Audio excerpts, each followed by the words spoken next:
அனைவருக்கும் வணக்கம். இன்றைக்கி டிசம்பர் 14, 2024 சனிக்கிழமை. தினமணியில் இருக்கிற முக்கியமான நியூஸஸ் என்னென்னு பார்ப்போம். ஹெட்லைன்ஸ்லேருந்து கொஞ்சம் பேஜஸ்க்கு பொலிட்டிக்கல் அண்ட் ஜென்ரல் நியூஸஸ் தான். ஸோ டேரெக்டாக இம்பார்ட்டன்ட் நியூஸ்குள்ளே போயிடலாம்.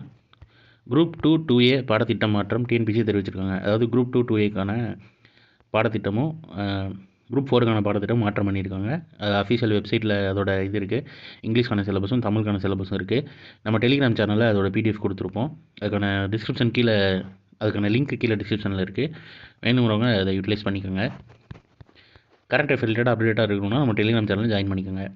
அடுத்ததாக நீங்கள் திருக்குறள் என்னன்றது பார்ப்போம். இயல்பினான் இல்வாழ்க்கை வாழ்பவன் என்பான் முயல்வாருள் எல்லாம் தலை.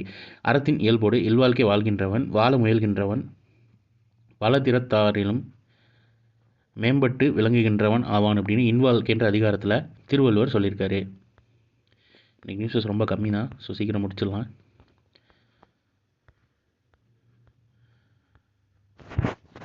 இந்தியாவில் 2030க்குள் 60 சேவை மத்திய அரசு தகவல்னு தெரிவிச்சிருக்காங்க. இந்தியாவில் 2030க்குள் 60 அலைக்கற்றை தொழில்நுட்பம் செயல்பாட்டுக்கு வரும் என்று மத்திய தொலைத்தொடர்பு மற்றும் கிராமப்புற வளர்ச்சித்துறை இணையமைச்சர் பெம்மசானி சந்திரசேகர் பதிலளித்துள்ளார். இந்தியாவில் 60 அலைக்கற்றை சேவையின் அறிமுகம் மற்றும் அதன் வரவுக்கு பிறகு ஏற்படும் விளைவின் குறித்து மக்களவையில் வேலூர் தொகுதி திமுக உறுப்பினர் கதிர் ஆனந்த் கேள்வி எழுப்பினார். இதற்கு அமைச்சர் பெம்மசானி சந்திரசேகர் வியாழக்கிழமை பதிலளித்தார். 60 தொழில்நுட்பம் சர்வதேச அளவில் வளர்ச்சி பெற்றுள்ள நிலையில் நம் நாட்டில் இச்சேவை 2030க்குள் வரும் என எதிர்பார்க்கப்படுகிறது. இந்தியாவில் 60 சேவைக்கு தொலைநோக்கு பாரத் 60 ஆவணத்தை பிரதமர் கடந்த மார்ச் 23 வெளியிட்டார். அதன்படி இச்சேவைக்கான வடிவமைப்பில் ஒரு முன்னணி பங்களிப்பாளராக இந்தியா இருக்கும்னு தெரிவிச்சிருக்காங்க. அண்ட் அதை பற்றி எலாபரேட்டாக கொடுத்துருக்காங்க. டைம் இருக்கிறவங்க அதை வாசிச்சு பாருங்கள்.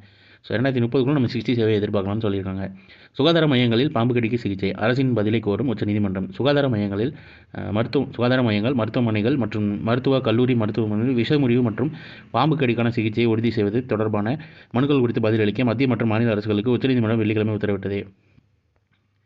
ஏன்னா மற்ற காய்ச்சல் இந்த மாதிரி சளி அந்த மாதிரி இதுக்கு கண்டிப்பாக இருக்கும். பட் இந்த மாதிரி இதுக்கு கண்டிப்பாக இருக்கணும் அப்படின்ற மாதிரி இதுக்கு என்ன பதிலளிக்க விரும்புகிறீங்க அப்படின்ற மாதிரி உச்சநீதிமன்றம் கேள்வி எழுப்பியிருக்காங்க.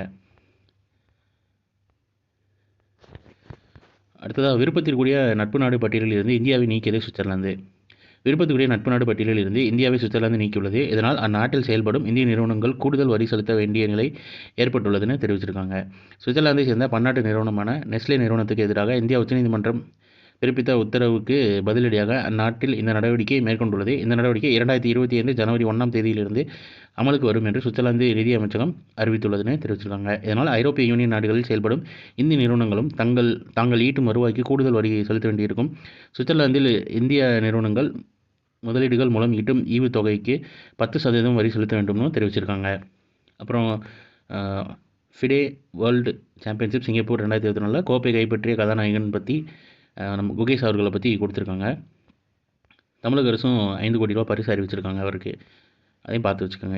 எவ்வளோ பரிசுன்னு கேட்குறதுக்கு வாய்ப்புகள் எவ்வளோ இருக்குன்னு தெரியல. பட் தமிழக அரசு அறிவித்த பரிசு வந்து 5 கோடி ரூபாய். ஸோ இன்றைக்கான இம்பார்ட்டன்ட் நியூஸஸ் அவ்வளோதான். இது ஒரு ஷார்ட்டர் வெர்ஷனாக 1 மினிட் கரண்ட் அஃபேர் நம்ம சேனலில் இருக்குது. வேணுங்கிறவங்க அதை யூட்டிலைஸ் பண்ணிக்கோங்க. மேலும் இன்னொரு நியூஸில் சந்திப்போம். தேங்க்யூ.